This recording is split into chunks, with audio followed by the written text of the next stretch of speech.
Et Zana papa moko bon c'est aussi un homme dédié à Zana na ville ya Kikwiti.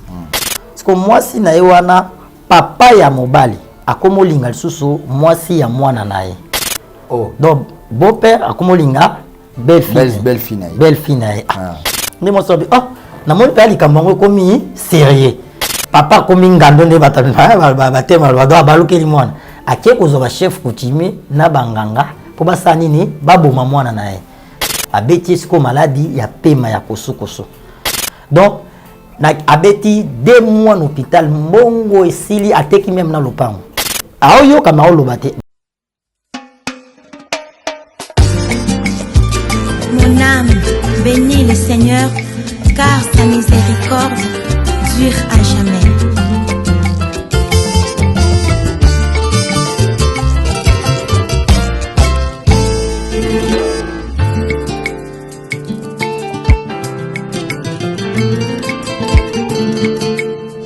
Nzambe nanga oza musungi nanga na yonde na tendelika Yahweh oza nzambe nanga oza musungi nanga na yonde na tendelika Yahweh Yahweh Yahweh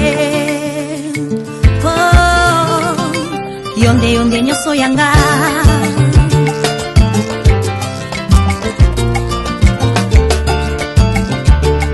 Bami susu batalela baparo na bango Bami susu pe batalela bafani na bakamarade Ebongo ngayoyo nakotalela nde nani Yaya ebongo ngayoyo nakotalela nde nani yeah.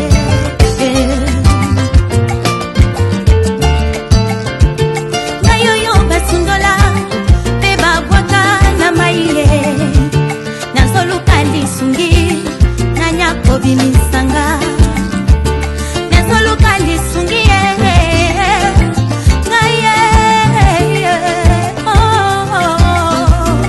Gaya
Que la lumière soit et la lumière fut. Mesdames et messieurs, très heureux de vous retrouver encore une fois de plus sur cette chaîne.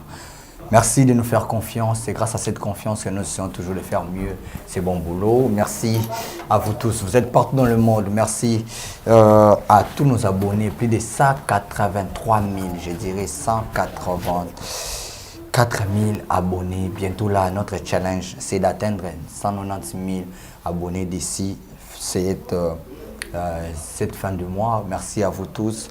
Abonnez-vous massivement sur cette chaîne-là. C'est écrit en noir ou en rouge. S'abonner, appuyer ou cliquer. Évidemment, il y aura une cloche qui va sortir. Tu vas être la première à recevoir des notifications à chaque fois qu'il y aura une émission en ligne. Appuyez sur la cloche pour ne rater aucune de nos émissions. Merci à vous tous. Et merci aussi à tous mes partenaires. Je salue SKS. Elle fait pleuvoir de l'argent comme des larmes. Elle est une héroïne de l'ombre. Elle est toujours là pour moi. SKS, partenaire. Merci aussi à cet orphelinat à la miséricorde pour aider des personnes démunies. Lui, c'est aussi notre partenaire. Merci à vous. Merci à cette fondation Mon Cèdre, Mon Cœur pour les enfants des personnes démunies depuis Canada. Je salue Daniela Mokoko, Jessica Longonia, c'est la fondation Action Rap. Merci à vous tous. Merci comme ça. Nabino Sobolingara, Brad Bumba, de loin, de près, Maman Miran Sunzuzi et toute l'équipe de cette chaîne de Tendance Télévision. Merci à Sarif Mbala, joyeux anniversaire. Je ne cesserai jamais de te dire merci. Lui, c'est Sarif Mbala derrière nos caméras et à la régie aussi. Merci à toi. Joyeux anniversaire, profite au max de ton jour parce qu'on devait attendre et c'est arrivé. Sarif est là. Merci à toi, merci à Gédéon, merci à Jonah et sans oublier les professeurs. Lui, il est le maître derrière la réalisation. Cette réalisation que vous voyez ici, c'est le professeur Jordan Panzou qui nous accompagne toujours. Merci à vous. Voilà, aujourd'hui, on va essayer de parler parce que c'est un thème un peu trop touchant et il y a un événement, il y a quelque chose qui s'est passé. Alors, ce thème m'a beaucoup inspiré. J'aimerais parler de ça avec ces grands hommes de Dieu que nous craignons tous et nous les connaissons. Il est souvent ici avec Papa Alain Délé, bon séjour, le coach depuis Dubaï. Et après là, on sait qu'il y a Turquie, il y a Paris, il y a beaucoup de choses. Bon, il est un peu à l'extérieur, Alain Délé, Délé Abal, le coach. Je te salue là où tu es. Merci à toi, grand frère. Voilà, on est avec le prophète Gaylor sur ces plateaux, l'homme de Dieu. Je vous dis bonjour. Bonjour, Papa Braz. Comment vous allez? Oui, Dieu fait grâce et vous? Oui, Dieu nous protège, Dieu est toujours avec nous. Merci de oui. répondre à notre invitation parce que je ne pensais pas que vous alliez être avec nous. À un moment, quand on m'a appelé pour me dire que le prophète Gaylor est là même avant moi, je me suis dit, je n'y pensais pas. C'est à moi de vous remercier. D'être ici, donc merci beaucoup, prophète Le Gaylor. plaisir est partagé. Voilà. Thème tout le belalelo, et c'est le mot, et trop parce que je rappelle aux gens que si vous êtes ici, parce que vous avez une pression aux amis sur le plateau, parce que vous ne devez même pas être avec nous ici, parce que vous avez vraiment des problèmes qui vous dérangent. Alors avant d'arriver dans vos problèmes, voilà, thème tout le belalelo, ce sont les combats que les serviteurs de Dieu bazouaka. Dans le ministère, ça vous fait comment? Ça vous arrive comment, prophète Gaylor, l'homme de Dieu, tant que vous passez à un service, la délivrance, tout ma cambo, l'esprit en est bimaka, l'esprit en a et qui n'a pas wapi. Est-ce que par après, vous avez des problèmes? La makambo tom subiso to so akaka to me ka condamner ba serviteur de Dieu mais to ibaka cause vraiment des sources, il y a un problème au bino comment alors j'aimerais que tu t'appelles sur les problèmes des serviteurs de Dieu. Oui, Papa Brad, je cherche un verset biblique. Merci vraiment pour la question, est vraiment très important. Oui, Papa Ndingo Lobi, par rapport il y a un retour, par rapport au Missandi, tout ça, la délivrance, et ils ont vraiment facilité. Si tu me permets, nous sommes dans le livre de Marc, chapitre 5, le verset 25, même à 30. Je peux lire? Oui. La Bible dit ceci, Marc, chapitre 5, le verset 25 à 30. Or, il y avait une femme atteinte de perte de sang depuis 12 ans. Elle avait beaucoup souffert entre les mains de plusieurs médecins. Elle avait dépensé tout ce qu'elle possédait. Et elle n'avait éprouvé aucun soulagement, mais était allée plutôt en empirant. Et a entendu parler de Jésus. Elle vint dans la foule par derrière et toucha son vêtement. Car elle disait, si je puis seulement toucher ses vêtements, je serai guérie. Au même instant, la perte de sang s'arrêta et elle sentit dans son corps qu'elle était guérie. Jésus connut aussitôt à lui-même qu'une force était sortie de lui. Parole du Seigneur. Papa, grâce à Dieu, voilà. Merci beaucoup. Papa, au moni ba service n'engé tout ça la to ndenge ba sala nzambe ba sala ka en général, ils ont la facilité. Ils ont la facilité. Il faut être appelé et choisi par Dieu. Parce que ils ont deux mondes différents. Tout ça le monde ya Satan, le monde ya Nzambe. Quand il y a diable, na quand il y a Nzambe. Dès tout ça la ba service, ils ont des tout monde na on peut par exemple moko pour ba comprendre. Monde total ka moko ba filmer. Au monde ke ba kangi mutu moko boye ba tia na kasho. Mais ba tindi sikoyo mutu kwa ke ça nini akende ko libérer. Donc c'est-à-dire mutu azala kasho ba kangi ba tindi mutu akende ko libérer. C'est-à-dire mutu zo kende ko libérer mutu ba kangaki, il faut za la makasi. Pour na facilité ya kubuka soit prison, soit ya koboma bagarre, au koto sa nini o libérer. donc ce qu'on a ma capacité koto ki ba ko risquer ba salini ba tangi pe même na yo ba bomi yo pe sous tout le monde c'est comme ça ndenge les kana domaine spirituel donc dès tout ça là ba service pour papa eza ba to sous na famille ba kanga ye ndoki akangi mutu ne po abomaye akangi mutu mo po mutu abalate akangi mutu mo po mutu abotate yosko ozokota na kana ye sans permission na ye pour libérer mutu peut-être bakangi po abotate po sa nini abota o bakanga po kufa sa nini obikisa ye c'est alors diable akotika yo kimia te pour ko déranger papa to pesi ka exemple ndio yozaboy okangi tabana ona ndaku oyebi ke tabona oliana bonane mutu mo ba yeka ko tala pango ayi batabawana oyebi ndingo sala somoni awazwaye faut bundisa mo donc eza ndingi monde tokutana donc tokutana ba combat ya makasi ezala toujours na ba retour à la place tout autant dans Marc chapitre 5 bon beta solo ya mwasi o azaki na perte ya sang pendant 12 ans azaleka ko saigner et la Bible dit elle avait dépassé tout ce qu'elle possédait pour la délivrance et guérison naïe.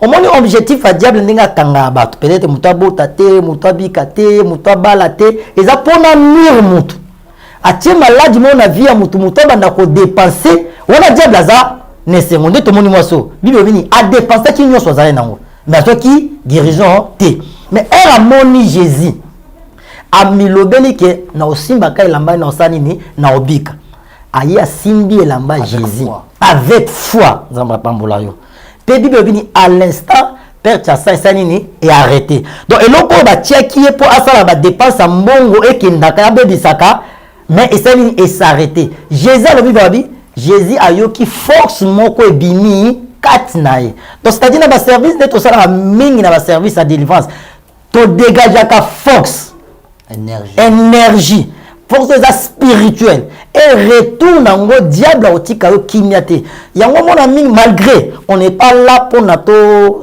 comment dirais-je to favoriser ma bé ou bien la bêtise yango mona mingi na vie ba sala nzambe makamsusu bilé comme la ba papa izaba combat ou peut-être musala nzambe wana peut-être akoisami na lobby teke to lo pa ba sala yango mais il y arrivaka. Pourquoi? Parce que diable a otika yo kimiate akoluka yo d'une manière ou d'une autre anurio pour yo déranger pour yo capable et des images ay milliers yo même voilà vous comprenez pour yo ratisser net cop net loba parce que ya ko luka parce que ay milliers yo pour ba vidéo ba sextape bimi c'est ça oh prophète pasteur a divorcé et ça va combat au pasteur a bundi mona kufi et loko lobi ya mona to comme wana ya mona kufi oh papa donc et ça m'a ramené dans sa témoignage il y a un homme de Dieu que je ne peux pas citer le nom mais peut-être batuni ba yo pour voyer ba adaki un nom de Dieu ya mnene to ba yeba na makasi na États-Unis à sala ministère exploit ya ba jeter papa na je ne peux pas citer son nom ici atika la sala réalité na ministère mais diable abanda ko lukai achela ye mwasi moko protocole pendant 10 ans pour luka kaka séduire ko isaye na se biso pe akoisa mana wapi na kacha bureau na ye na kacha bureau ça man États-Unis a rappelé au confesser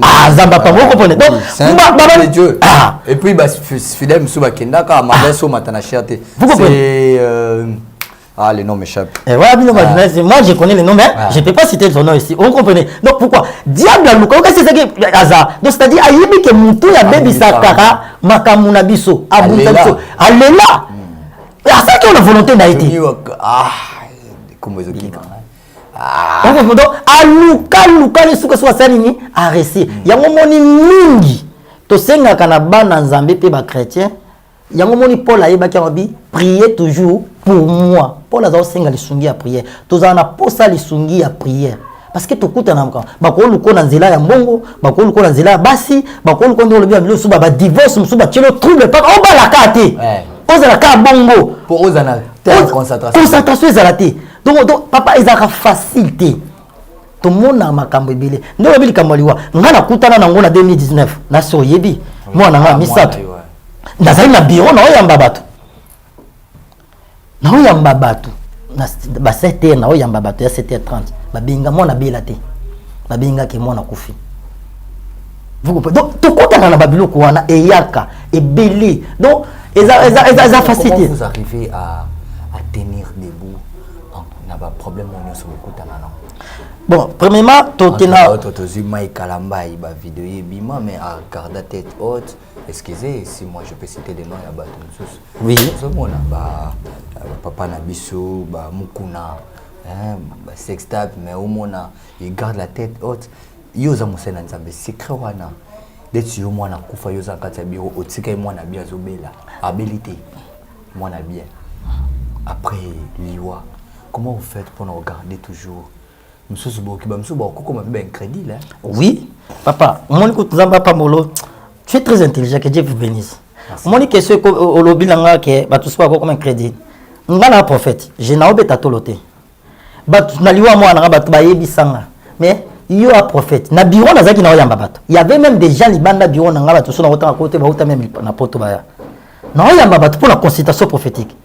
Et na opesa pe ba message nzamba opesa ba message avec précision. Mais yanga na monité. Bato ça mais yo mo za prophète. Ndeni mwana na yo akufi monité. C'était pas aussi facile. Moi je me dis papa na kibomoto ngaza okangama. Na yo kakande baloba ko kufela. Un être cher est à facilité mais na mona ngana okangama ba osimbanga. Mais non me dit. Na epsaka bato na bon. Na matière il y a révélation, toute la prophétie c'est que les gens doivent savoir. On n'est pas des dieux. Nous sommes des humains. Mais les hommes de Dieu. La Bible dit nous prophétisons en partie et nous connaissons en partie. So moni mutu papa Brad ka obeta to ka ngati ngana prophétisa ngana mona nyoso te aza mosala nzambe te. Nzamba ko révéler makamu nyoso te. Surtout ceux ya bongisa ki na plan na ye. Je suis prophète mais je suis limité, je suis pas Dieu. Parce que son nzambe a ebisinga te na lobani. Que sa volonté soit faite. Je balobaki, le Seigneur a donné et le Seigneur a répliqué, sa volonté soit faite. Mais ça a facilité. Monsieur Zalik, bon, on a déjà appelé na musala wana nzamba bengayo. Quel que soit ba combat, quel que soit l'obstacle au kuta nango, au tikate parce que nzamba a facilité. Et ça facilité papa Brat. Bible lo bango déjà. Jésus lobi monto ya lingal landanga a porté croix na ye. Donc c'est-à-dire ils ont facilité totenaka parce que to bengama et deuxièmement to bi misa milim mabeso tangi na mukanda na machi quand on chasse les esprits impurs bakenda libela te la Bible dit bakenda na dans un lieu aride na bisika moka okaoka babanda ko tourner suka so ba luka ba rozonga na ndako place ba ruta kiwana donc place ba tourner ba luka muto abengana bango donc yango moni Bible msune otangi bande ko wana msusu il faut tenir comme il est arrivé et cause la vrai ou faux voyez ça on a pris exemple na pesi exemple na ko kwesama ou bien na fingi parce que yango esenga kena tika nzela nzambe ce qui naza réellement je sais que na lobité que na so réellement na bi que j'ai commis cet acte Bible mini répands-toi souviens-toi d'où tu es tombé et tiens-toi debout ningi bato musuzu bala basi pona sexe et tout yo pour bêtise baku fingi bango to lobi na bango parce que tu étais énervé. Voilà, parce que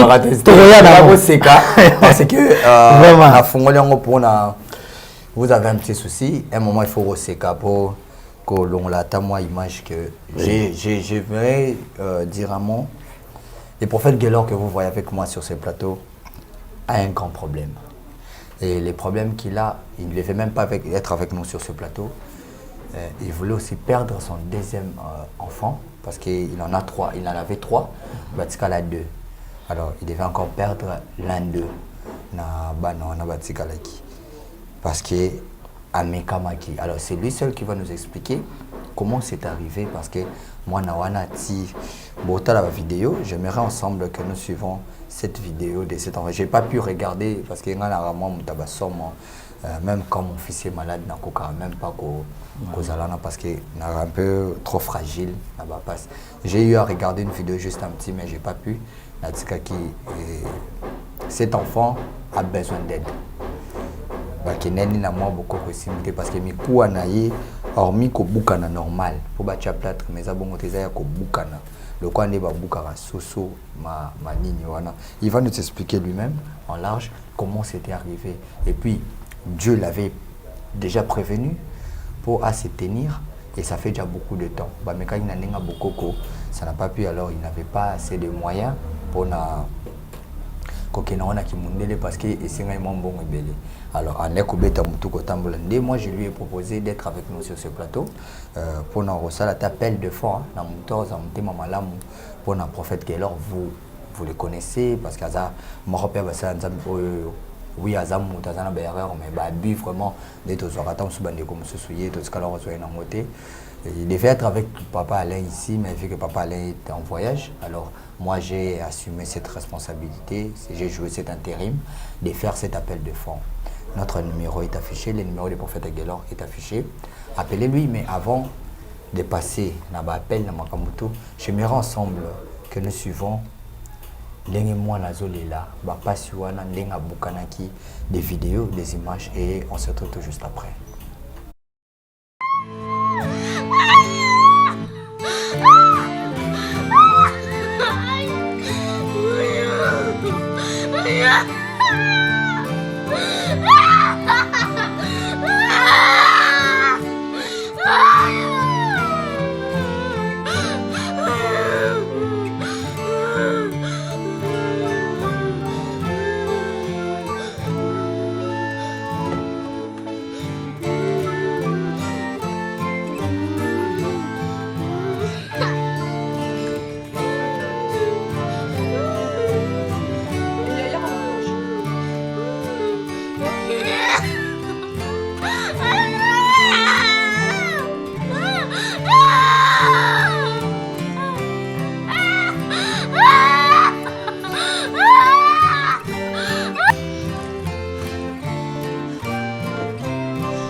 Travailler dans le traditionnel. Vous savez, il y a beaucoup parce que la famille, pour le moment, ils en ont beaucoup. Alors, nous avons fait 48 heures pour le Cambon, tout pour dire radio, pour tout le monde, pour et Bukami. Après, quand le résultat est radio et mais on va dire blague. Il y a vraiment place problème. Il faut se contenter quand dans la tradition. Il faut toujours y avoir des choses à la carte. Alors, bon monde, on va parler dans 48 heures. On a dans le centre, dans le salle de bureau, à côté échographie, après échographie, je pense que c'est ça. Voilà, merci beaucoup de retour sur ce plateau, l'homme de Dieu. Ça fait mal de voir ça. Il y a un moment où qui t'aime. Comment c'est arrivé? Est-ce que Dieu vous avait prévenu? Il y a eu un message, une révélation? Parlez-nous un peu de ça en détail. Comment cet enfant est arrivé? Est-ce qu'il y a eu quelque chose au Salaki et retourne en Goyangoana? Pour moi, je n'ai pas pu même regarder la vidéo avec vous ici. Ok, merci beaucoup, Papa Brad. Ça fait vraiment mal, mais comme ici, on essaie un peu de parler, mais ce n'est pas vraiment facile. et car ndenge te mopesa ki wana musala to sala to na ba retour makasi.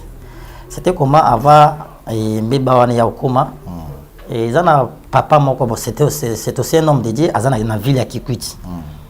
Alandaki ngai na ba émission kaka ya biso na ba chaîne locale aza obela. Son problème c'était quoi? Aza pe préfet, c'est un homme dédié mais aza pe école naza préfet. Azana mwasi na ye na ndako. Parce que mwasi na ye wana papa ya mobali akomolinga lisusu mwasi ya mwana na ye. Oh. Donc beau-père akomolinga belle fille na ye. Moi ça monia o liboso neti ba je kaka moni ndenza ba bo président suninga kalate ba respect belé moi ba je mso koma. Amonia o neti ba je. Moba papa ba ndio continuer vraiment kolinga ye ka mingi. Et comme ka bando tindi la mwasi wana ba message ba image ya mabe que on ne peut pas citer le nom ba partie intime na ye na WhatsApp. Ndi mo so bi na moni pa likambo komi sérieux. Akoma yebise pa ba insanité. Moi si me bandelo bak suna yebisi mobile nanga aondimata okotela papa nae. Na yo risque na bomali bana nanga. Era moni leki a dit non, c'est pas ça. Ayebisi mobile. Botara likambo mwasi. Papa na olisos. Mobile ya fasha makasi. Po bazepe dans ba preuve. Ba kina ngosiko na niveau ya l'état.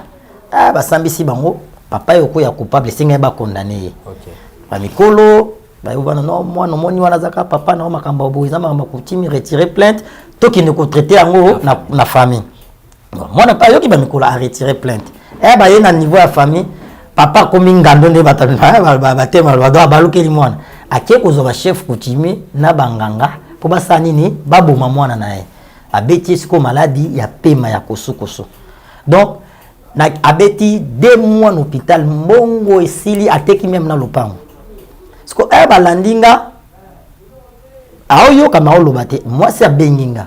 Allo prophète obenyo na ville ki Kikwiti. Est-ce que ko sambila pona mobile na ngatala boy. Ngasi bango bozana na consulter nzambe parce que nga mingi avant na sambela pona mutu nga mingi ko consulter nzambe soki ezana eloko nzamba ko loba na epsi mutu na consulter nzambe nzamba pesi nga pe ba message na bango bon je peux pas loba message na bato nde na bana bi passer nga na sambela pona na bandi ko sambela loba te papa pe ba mena boy to na yoka somo ezaka un certain mardi na sambela pona nzamba epsi nga lobi problème na ye eza ya musika te il faut que neti place azao ke sambela pona ye nakomatiki kwit papa tinde nazaboye natikala okoma Kikwiti nanu te na yeba ngo na yebika kiza province moko ville Kikwiti mais na yebi na Congo nakoma te Nzambe koma ça ne na yebisi mba momo sina obi na mito Nzamba yebsinga na ya osambela pona mobali na yo abia prophète iza kutu prier na biso yaka na tuni ba pia basomba billet wapia na kina liberté na sombi billet de mercredi nango na zwe mutu na sani ni na kei na ina kuma kutu ba 0h lobi na tongo batindi mutu ayo zonga na kina ndako et j'ai dit na bandi service mais papa ezaki facilité papa wana na butunde ka oloba tema na bandede ba retour na kutana nango na ndenga mukete bandi de menace makasi pe ba web sanga bon na vision papa web sanga ndeyo koti makambo eza makamba famille otenga na okota na ndako nao papa na lo na semble na ndoto pe na lali na butu yoko mokoti makambo eza yote biso to okota makambo ndako na yo bon place ils avaient déjà avertissement mais je ne comprenais pas vraiment bien c'est-à-dire nazali net moi distrait pe nzamba zo sanga bi tu dois beaucoup prier pour ta maison ningo ça va service mais nazaki plonger mingi na musala na silisi nzamba biki sepi mbala moko il y a beaucoup de témoignages mais to tchaba image wana te et na yoko zonga chassa na zui bis samedi na ngona tongo ba libérer nga non ba somenga pe billet na yoko zonga na koma na ndako na 0h donc 23 vers 0h moins na lali wala samedi na lali dimanche na tongo comme bon na yaka te tindi mwana ndeka parano sa zakatinda mwana soma mo eloko moko na balabala awa mwana kobima bimika na porte ndako a poussa ne pas même à 3 mètres moi béton mo ezana le plan place tozana taraba na miki aza 8 ans azo ki mambango asani cha mata na béton wana a raté a glissé biso tozana rata ndako to kamona gangi j'ai mal to bimi we papa loboko nyonso e baluki to écoutez ce quoi koyibo nde on mona na loboko nyonso e baluki bon toyeba vraiment te ke abukani comme toyebi bato basalisaka tomoni ka loboko evimbi tobengi bato basalisaka bando salisa nde bomona moto wana osalisa wana c'est aussi un docteur donc asalisaka na bokoko asalisa mpe na mondele ça fait vraiment mal nde abandaki kosalisa ye et j'ai pleuré aussi loboko loboko bukani donc na début wana toyebi na niveau bukani mpenza bongo te même ye mona docteur nazali na précision tabi non tout ça c'est kana bokoko esani ni esila au fur et à mesure ba osalisa mwana nde omoni loboko wana eza ko vimba makasi donc ivimbi makasi nde ayebisa biso abi non quand il faut que na osiko na hôpital ba kotisa na radio botalaka na utaki pe mission na kindaki pe oteya te parce que so oteyi peut-être que oteyi akochata galate ba profane mais wana kindaki kosambela mutu ya malade oyo kutu a dépensé déjà mbongo ebele donc disons que nazonga même na ndako nanga même pas atana $1 et au salama bon d'image j'étais vraiment limité de to bondi to keni na hôpital basali examen batina biso na mabanga na yolo po ba mazamba spécial na mikoa ba yeko tala siko kuna ba moni awa na katikati mkuwa eza ko pasuka boye et koto yo ebukani donc ba morceau donc nde ba lobi siko yo il faut ba opérer donc moi ba tia plâtre moi ba mo il faut ba opérer bas rassembler ba mikuwa bon ça fait mal, hein, mais il faut rassembler les micros après batia plâtre. Donc, il y a là qui vraiment. Ça demande combien pour la bon, c'est un bon rebelle, plus ou moins plus de $800. Bon, talaka moi na muki, il faut pas faire l'opération na ndenge mon ligne ya biso na mikoloté batia plâtre. Tout ça écoute l'hôpital, tout au bimana écoute et dimanche pour l'hôpital au fur et à mesure là. Mbongo izo bakisa mais c'est 2 jours de tous en où l'enfant ne dort pas donc azolela de mon lobo que vimi donc à des fois na kibomoto boy au moins même pour son nyolia appétit aussi la main au salani bon tout soit trop comme ça quand Nzambe et prière za kanzamba songa biso vraiment pour que moi na soit soin plus vite que possible classe P ils ont eu sous donc donc yango moni mieux to ba combat on fois bande sous classe et même de connaître tout azo la mingi bon et bika bana ba mesana mais ça yazo ko kata azaka toujours wana soit les ba pc qui sa douleur et moi là liso que la moki douleur ezongi donc voilà donc appel de $800 mais au pour ça la plus donc que ba tabita dorcas bazali ba ko monana ko lo chaloboko nzamba sunga na bandeko na so bolanda biso ne serait-ce que $1, tout comme ça, chiffre à 800, ou à 100$, ou à 200, ou pas à 800 nyonso. À mon ami, le numéro à Prophète Gaylor est affiché, vous pouvez l'appeler directement ou vous pouvez même passer par nous. On va faire ça, c'est un appel de fonds auto salut. À Zélité qui est beau benga et pour la prière pour escroquer bino. Toi le baquet, kola lobité, kola lobité, azana passe.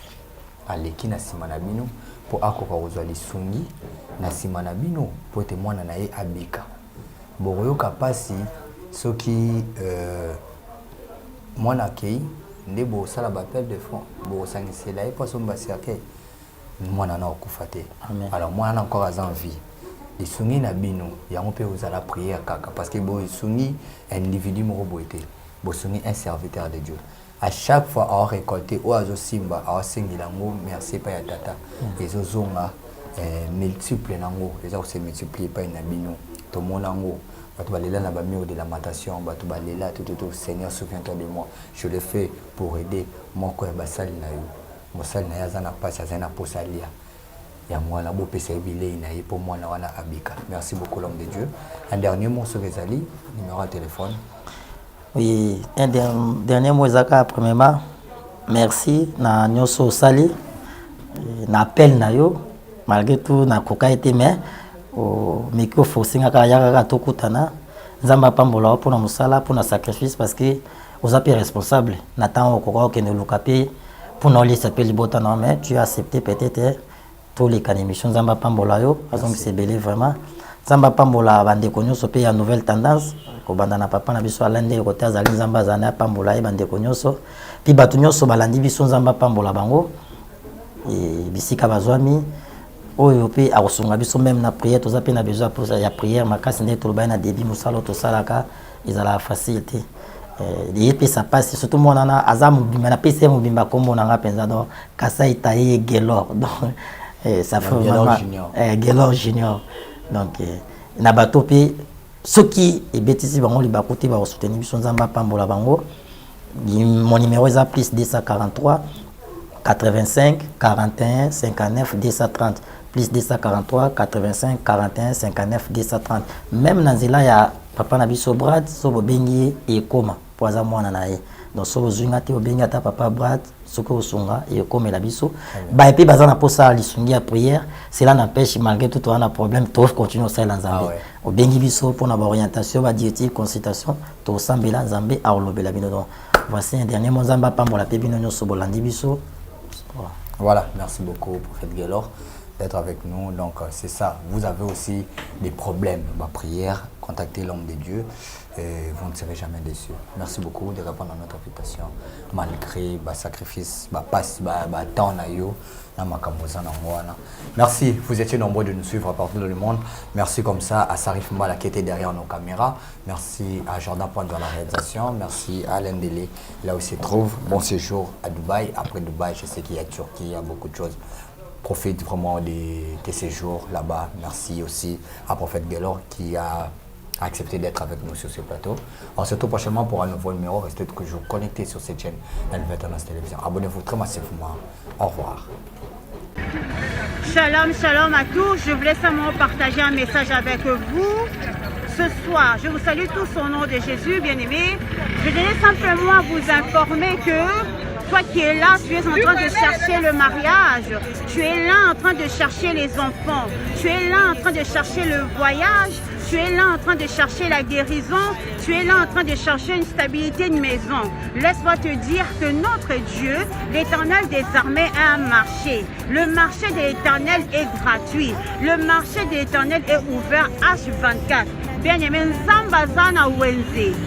Wenzanzambe za gratuit. Eza kofungama H24. Oh, nyosolingi dans le marché de l'Éternel, tu vas obtenir, bien-aimé. Si tu veux un mari, Dieu est capable de te donner un mari comme tu le veux, qui soit mince, gros, musclé, comme tu veux. Dieu est capable. Pour la situation qui te dérange, notre Dieu a un marché. Dans le marché de l'Éternel, il y a plusieurs rangées. Maintenant, va choisir. Parce que tu fais partir du royaume. Tu es un enfant de Dieu. Monte en dimension de la prière. Nous sommes à 4 h du matin. Apprenez à vous réveiller le matin pour prier. Apprenez à vous réveiller le matin pour commencer à prier. Quand tu dis Seigneur, moi je veux ça, le Seigneur va te donner. Nous sommes des enfants du roi de roi. Personne ne peut marcher sur toi. Tu es la lumière du monde.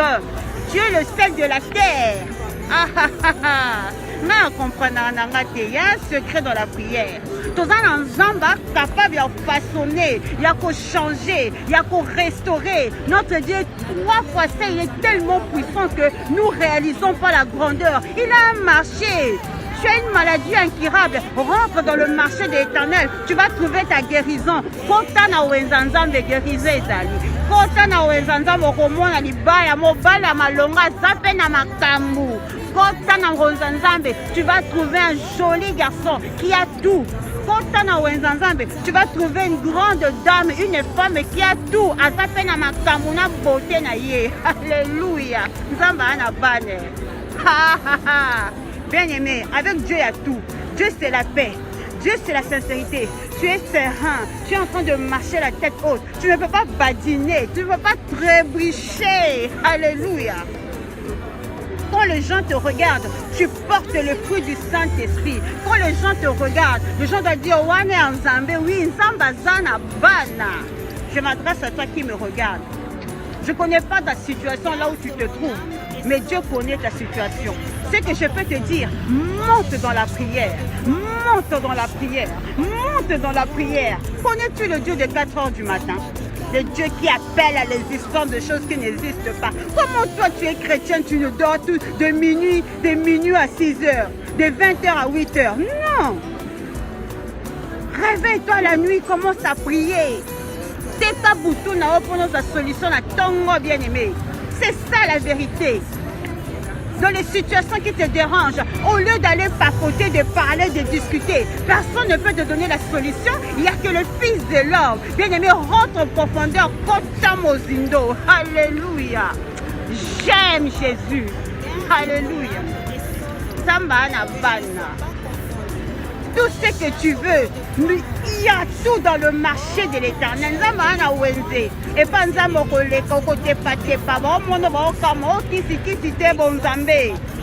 je m'adresse à une personne.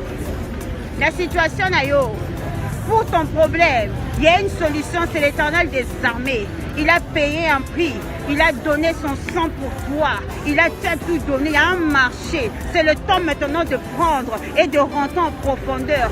Dieu t'a tout donné. Dieu a dit, haha, tu as tout dans tes mains. C'est le temps de se lever. Ce n'est plus le temps de rester dans les distractions bêtes, dans les choses inutiles, les choses qui ne t'apportent rien. Tu zappes. Rentre en profondeur. Regarde ton entourage. Nettoie ton entourage. Alléluia. La profondeur attire la gloire de Dieu. Dieu a un marché. Et dans ce marché, il y a tout. Tous les hommes que tu veux, toutes les femmes que tu veux. Tu veux l'argent, tu veux la voiture, tu veux la maison. Dieu a tout. Ah, bisous à vous chez vous là-bas. On reviendra au Zongelango. Que Dieu vous bénisse.